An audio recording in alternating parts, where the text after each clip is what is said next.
In today's lecture, we are going to take up the footings and what is a footing, what are the various types of footing, and um, then we'll move ahead with the two types of footings, that's isolated footing, and then finally we'll be talking about the wall footing. Now, footing is also known as a foundation, and there is a part of the footing which is well below the soil, and that's the so it can also be known as a substructure. So there is a superstructure over the ground level, the natural ground level, and there is a part of the structure that's below the ground level, that's the substructure. Now it's not it's important to realize that most of the footings are placed below the natural ground level.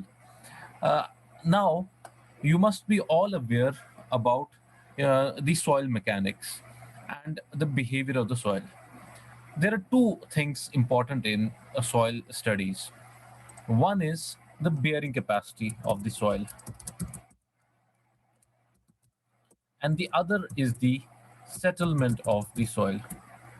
Now, there, what is the bearing capacity of a soil, and what is the settlement of soil? Now, if you have a ground, this is a ground, and it is this ground is loaded by a structure somewhere here. Now this load that's coming from the structure well above it is being transferred to this ground. Now the transfer of the load within the ground happens mostly in bulbs, and you must have gone through various types of pressure bulbs which are present in the soil. Now, each of these pressure bulbs and would give you the stress that's within the soil at a particular location. So there could be rings and rings of the pressure bulbs, and they would be telling us the stresses at particular points within the soil. Now, what is the property of the soil? As you are all aware, soil is uh, an unconsolidated material generally. But once you begin a construction over it, it tends to consolidate due to the pressure of the load.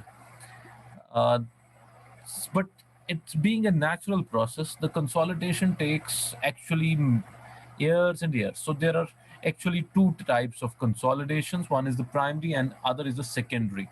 So whenever you begin the construction over the soil, the construction has to be on a soil which is well consolidated. Now, what is a well consolidated soil? It's a soil which devoid of any pores. It's a soil which devoid of any moisture. It's a soil which is not porous enough, which has got less moisture content. Now, when we are talking about the bearing capacity of the soil as well as the settlement of the soil, these being the two parameters on which our structure uh, it's these are the two parameters on which the structural behavior and thereby the soil behavior rests. So a soil has two properties: settlement, how much will it settle. So there has to be a permissible limit within which it has to settle such that the structure does not cave in. For example, this structure here does not cave in into the soil. We have to prevent that. The other property of the soil, which is the bearing capacity.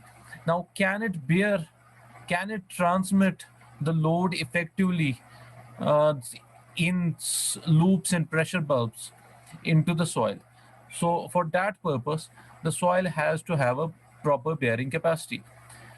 Now, keeping these two things into consideration, these two things themselves depend upon many other factors. They depend upon the water table of the ground. So, number one, the bearing capacity of the soil depends on the water table as well. It depends upon the types of rocks or soil that we have at the site, then it also depends upon the soil profile. Now, there could be different layers of soil starting from the top up till the going down. Now, for example, there is a soil which is an organic soil at the top, and then there is a clay or a silty soil, or there could be a sandy soil at the top. So, with then there could be a condition where there is a rocky soil at the top. So, given these conditions, and the top profile first, the bearing capacity of the soil could be determined. Now, secondly, uh, after we have determined the bearing capacity of the soil, the settlement of the soil is very important. The how do we determine the settlement of the soil? Uh, First of all, what is a permissible settlement? The permissible settlement is how much settlement should we allow at a particular place. Now, if the settlement is, for example, 100 mm within the soil, it's a big settlement that's happening. So the structure would develop cracks. So you cannot allow a settlement beyond a limit. And those settlements are permissible settlements for different types of structures and different types of soils are given in the codes. Next, now, how do we determine settlement as well as bearing capacity? First, the bearing capacity. They are determined by various tests. One of the tests is what's commonly known as the SPT test, Standard Proctor test. And then we can also talk about the various open pit tests, wherein the plate loads are applied, and where the loads are applied on the soil in an open pit, and the soil is loaded with a particular load, so such as to check its capacity, what is happening to the soil, and what is the yielding point of the soil at a particular place. Now that has to be checked such that we know the actually the failure point of the soil where after it will not take any load. So for constructing any structure, we should know the bearing capacity of the soil. So regarding the soil profile, that has a lot to do with the consolidation of the soil, because different soil profiles would consolidate over the period of years in a different manner, and they would give us the actual pattern of the load distribution as well through the different soil mediums once the pressure bulbs keep on going down. So if there is a, for example, a clay soil at the top and it's followed by a sandy soil, so the pressure bulbs would change. And similarly, if there is a sandy soil at the top and then followed by a clay or a silty soil, the pressure bulbs would be different than as in the first case. Now, when we are talking about the settlement,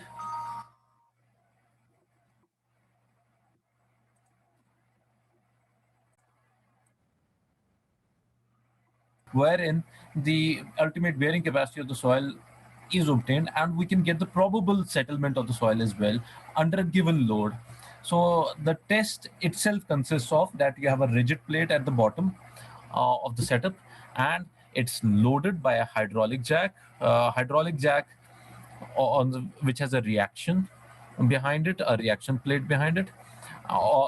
So it is thereby you are at the end through a dial gauge and other things you are getting the settlement that or the dip that's observed in the soil profile.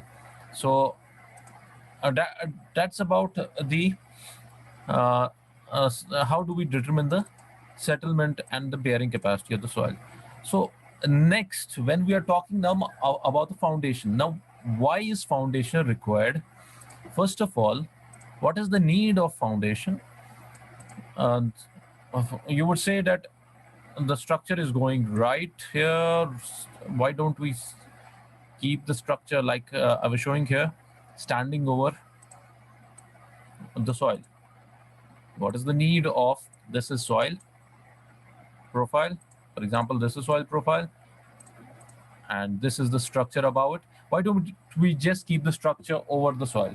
Why do we need to uh, put a foundation within the soil? Now, the purpose of that is, number one, when you are transmitting the load, probably the load is being transferred from a column, it's being transferred from a wall to a plinth. So, in a load bearing setup, now that load would not normally go into the soil without a contact with the soil. One, there is a need of a contact with the soil. Another, uh, the the area of cross section is quite less. So the transference of the load from the structural element, which is a superstructural element like a column or a wall, to the soil directly through a small area is not possible. So all the load would be concentrated at one point in the soil. As you are aware, and you don't need to be even aware of this, you know soil would have lesser compressive strength as compared to concrete. So uh, but we are transferring all the load to the soil finally, so we need to actually distribute it such that the load that's transferred to the soil is less. That's why we need a foundation for a structural element, such that the load is transferred to a large area in the soil, and thereby uh, once it's transferred to a large area, because the soil would have lesser compressive capability, but it can take that load. Another thing is that there is a need of stability, so of, of the structure. Now, what is the stability of a structure? Like, for example, I'm showing you here, you have this structure. Now, if this is just sitting over the soil, it could just topple under its own load. Or what could happen is that just with a small amount of lateral load, like a wind load and an earthquake load, it will just topple over, and there it would have no stability. So to maintain stability, we require a proper foundation. Now that foundation has to provide the stability to the structure. It's as simple as that. Your foundation now has two purposes. One, to distribute the load to the soil. To distribute the load to the soil is the first purpose. Another one is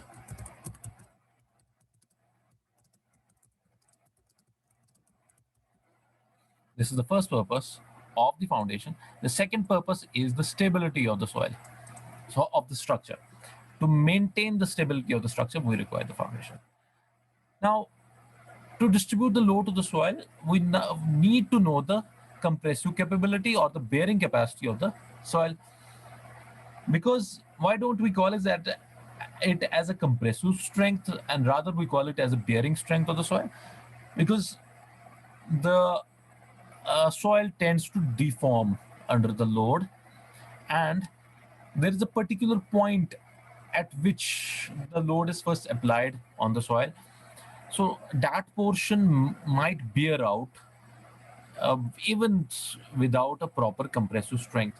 So it is better to determine bearing capacity at a particular point rather than determining the whole compressive strength of the soil in the lab. So a good test for determining the bearing capacity is always a field test. Now, you have come to know that why do we require foundation. Now, the third thing is, once we have provided the foundation to the soil, uh, it's now preventing overturning, it's preventing the sliding of the soil, it's preventing the sliding or the overturning of the structure, and it may also prevent the pull out of the structure, where you are preventing it from pulling out. So that's one more purpose uh, of the foundation. It's preventing the pull out.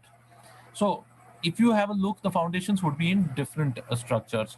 You would have a foundation for a dam, you would have a foundation for a retaining wall, you would have a foundation for a structure, you would have a foundation of a structure like a building, or a structure like uh, a bridge.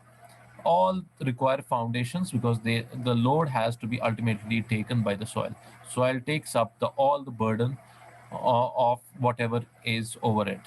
So now, finally, I would then talk about the types of the footings. Now, what are the various types of footings and why do we require them? The first classification of the footing is based on the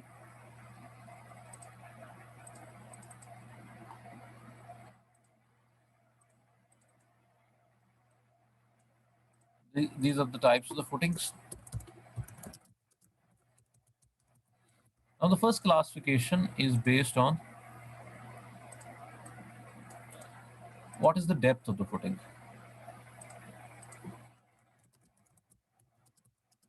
There are two types of footings based on the depth. One is shallow and another is deep. Now, what do we call as a shallow footing and what do we call as a deep footing? So these are actually correlated terms. Footing that's not shallow, it's deep. And the footing that's not deep, it's shallow. So shallow footings, foundations could be various types. If we go, they are isolated ones. Then you have wall continuous ones, or then you have the combined ones. You have a strap footing, a strip footing, which is same like you have in the wall continuous one, and then you have a mat or a raft footing.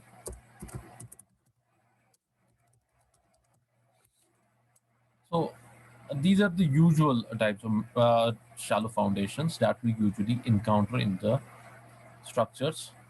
Now, what about the deep footings? We do not call them as footings mostly, we call them as foundations. Uh, so rather than using the term types of footings, I would say it's types of foundations.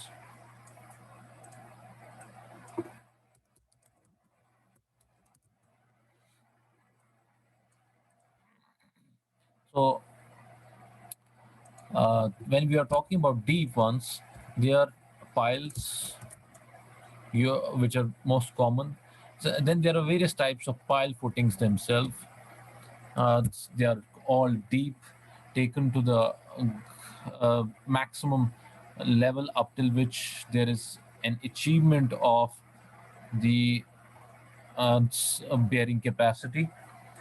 Now, where do we usually go for the pile of footings? Yes, there are caves. Now, what about there is a well foundation? There could be a caisson. So these are the types of footings that we usually call as the deep footings. Now, why do we use the term shallow and why do we use the term deep? Now, uh, one would be confused that what is a shallow and a deep footing.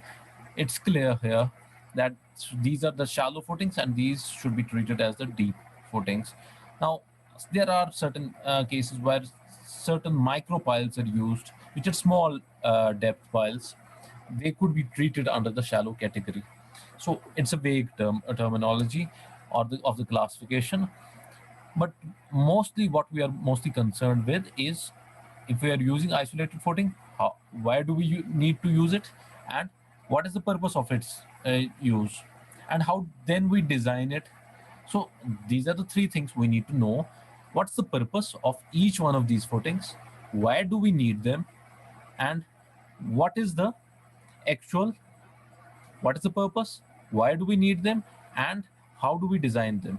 These are the three things we need to actually study for the footings. So we'll be focused on isolated footings and wall footings in our course, but I would briefly go through all of these types of footings or the foundations. Uh, mostly through the isolated ones, sorry, of the shallow ones in this course. The isolated footing is usually used below a column, like you have a column structure like this, and then you would be going for a footing below it, and it would be something like this. Let me show you. Uh,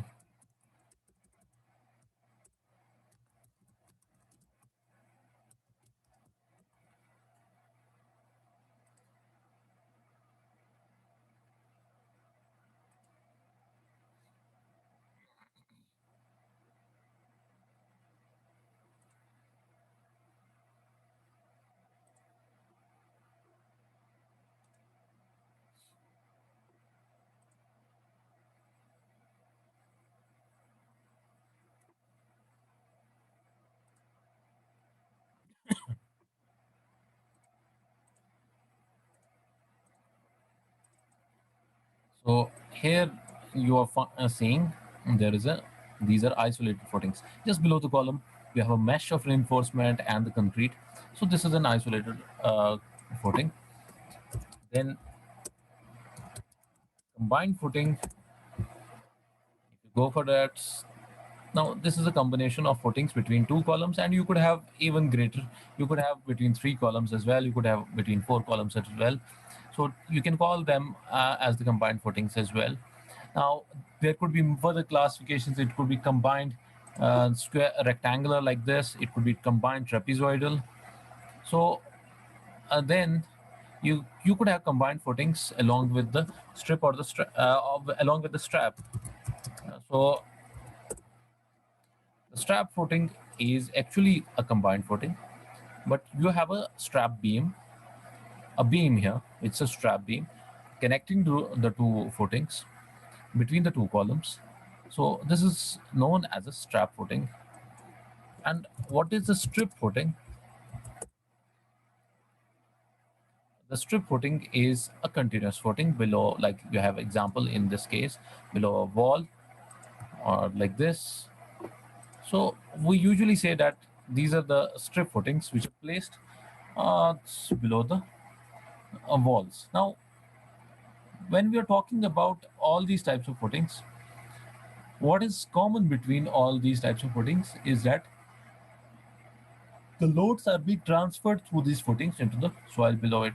So we must ensure that there is actually enough base area to transmit the load to the mhm, uh, soil beneath it as per the bearing capacity of the soil. Then we have mat footing. Our mat footing could be like this. This is with the column, along with the column, which is usually placed over the mat. And you can even get mat with beams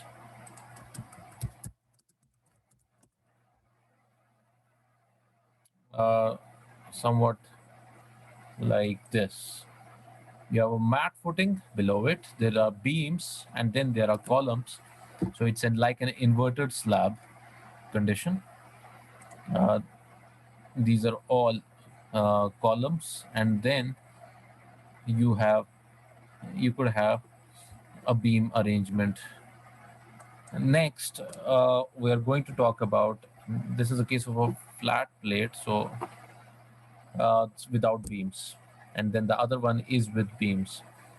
So in the deep foundations, once we talk about the pile foundation, now the pile foundation is such that it's the load is transferred to the actually to the ground which is hard enough, because the topsoil is not good enough.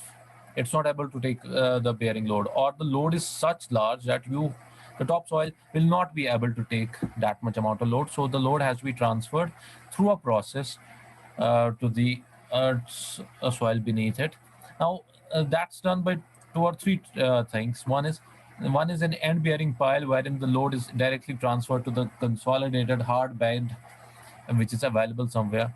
In the other case, the friction between the materials that offers the bearing capacity. In this case, the bearing capacity is directly offered by the consolidated layer, hard layer at some position below the ground. And then you could have tension piles, which are actually provided at a place where you do not require the tensor. You are not getting the hard bed. Actually, there you could go ahead with the tension piles. Now, then there are well foundations. Um, Now this is a well foundation, the picture of it. It's constructed mostly like, for example, in case of bridge, we construct the well foundation. It's taken into the soil. It's dropped into the soil, somewhat like this. So it's called itself as a well foundation. It's dropped into the soil. It has got a large diameter because it has to cater to a large load. And any one of you who can answer this, uh, the safe bearing capacity of the soil is very low as compared to that of concrete. It's around 100 kilopascals, uh, and it could, at the higher end, it could go to 400 kilopascals, the safe bearing capacity. But at the same time, when we talk about compressive strength in concrete, how much is that? It starts from 5 megapascals, and it may go to 30 megapascals and easily, and even surpass it very easily. And when we talk about steel,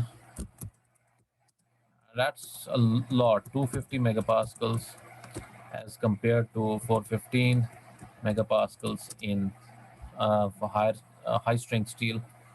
And when we are talking about other even higher strength steels, we have 500 megapascals. So this is how much? 100 by, it's 100 by 1000 megapascal. That's zero point 0.1 megapascal for soil.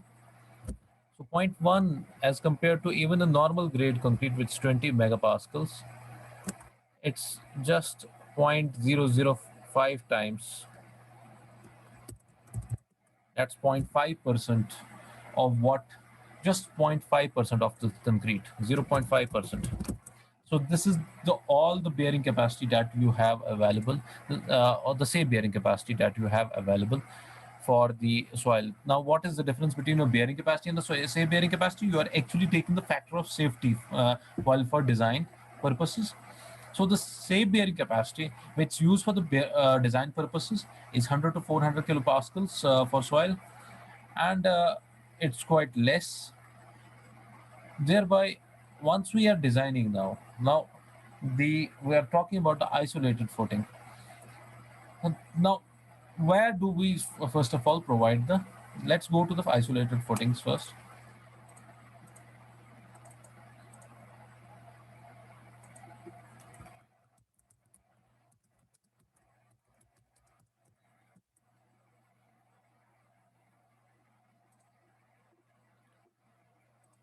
Yes, if we are talking about the isolated footing,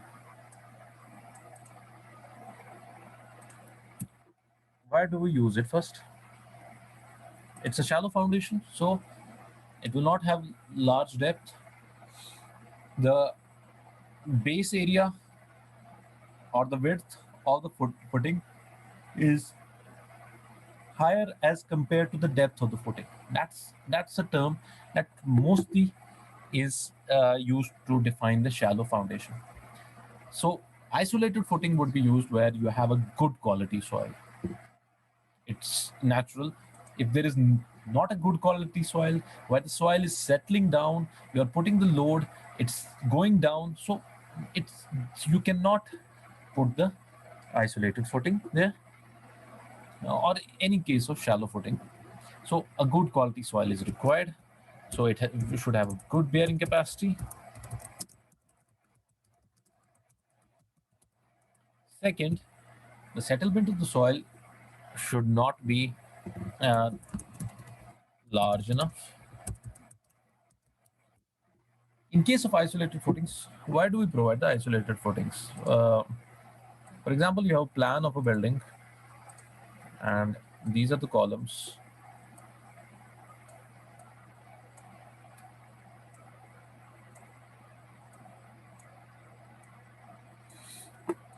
Now, where would I go for a isolated footing in this uh, structure?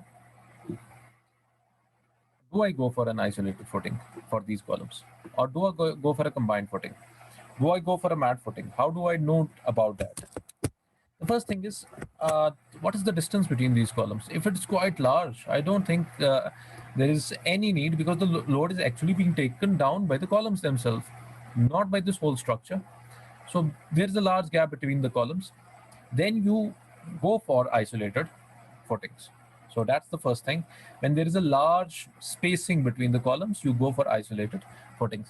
Next, your soil, we already talked about the soil is very good. So second thing, the spacing between the columns is quite large. Third, even if the spacing is not quite large, even if the columns, if for example there was a column quite next close to it, then do we still go for isolated footings? Now you have to first of all observe what is happening around. uh, if I design for first a isolated footing for the load that's coming on this column, and similarly for this, now if both of them are, their boundaries are matching together, then there is no purpose of an isolated footing. You just provide a combined footing, wherein the load transference would be much better than in the case of the isolated footing.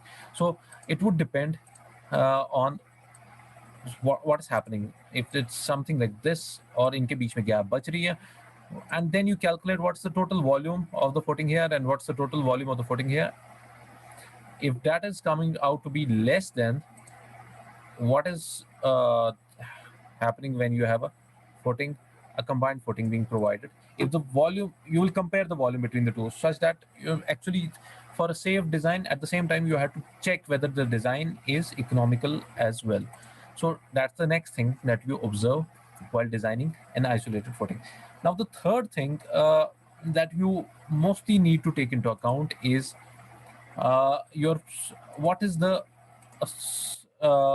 load that is coming on the structure. What's the load that's coming through the structure, through the columns? What's the load?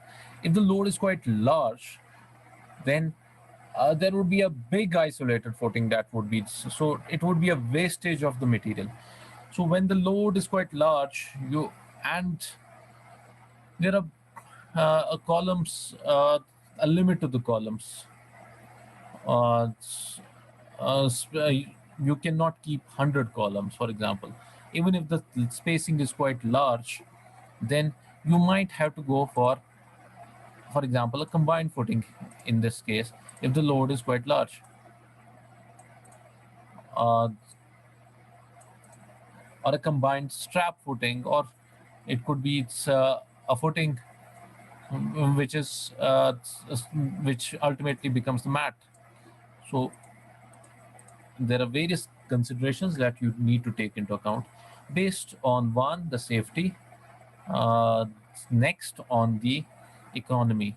Now in safety also comes, where is the water table. Now if the water table is quite high, so you actually want to separate the area uh, from the uh, other soil beneath it. So you want to cast a slab, digging down and casting a slab, and it's the best thing, that is a mat. So that's the best thing, because then you could provide a waterproofing layer and you prevent the capillary rise of the water into the structure. So in very high water table, you usually go for a mat slab or a raft slab, but not always. You could go for waterproofing solutions to other structural elements as well. But it's very important to know that where do you want to provide a mat foundation and where not. Where is the mat foundation usually provided? It's provided where there are more chances of the differential settlement and where the water table is quite high. And third thing, there are so many columns that you just want to avoid small isolated and combined footings. You just want to cast a single slab, a mat, or raft, and you want to go ahead with that. So for these three conditions, a mat or a raft is a very good opportunity, uh, uh, a solution. you, it's usually 50% of the, if the foundations, what is taken as a thumb rule is that if the foundations of all the isolated footings, for example, you had इसकी footing ये है, इसकी footing ये है, then there is another, then there is another, then another, or you have footing for these.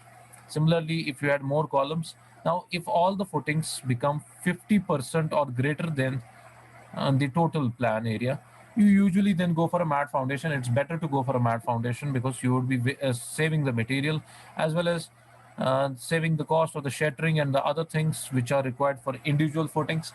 So a mat or a slab in that case is the most preferred option, and it becomes economical once you have the individual footings exceeding the 50% of the plan area. Now, coming back to isolated footing, we now know that isolated footing is provided for a single column transferring load through the pedestal then into the footing. Now, it's provided where the load is comparatively not large enough, or not comparatively small enough. It's provided where in the soil has got a good bearing capacity for a shallow foundation. The top layer of the soil is good enough. The profile of the soil is good enough. You and then provide the isolated footing. Now, the yes, and what about the water table? If the water table is quite high, and it's in that case, the isolated footing, you need to take special precautions because they become the pressure points for the water table to for the capillary rise of the water table into the structure above it. So special considerations need to be taken once you have an isolated footing uh, with regard to the capillary rise of the water due to the water table. And water table also serves the purpose of decreasing the bearing capacity of the soil. So it's, has we looked into. So so once we uh, take a foundation, the first thing is, as per the codes, is that you usually take the foundation 500 deep into the soil. Even if when we are talking about the shallow foundation, we usually provided 500. That's half a meter down uh, into the soil. So if this is the soil profile, then once you are providing the foundation here, the shallow foundation, for example, here, now this has to be taken about 500 into the, this has to go about 500 So the usual range is a good enough range is 500 Some may take lesser than that, up the minimum range being 300 but usually it's taken 500 at the depth because the top layer of the soil is usually weak, and we also are required to have a certain amount of grip within the soil for stability purposes and other things. Next,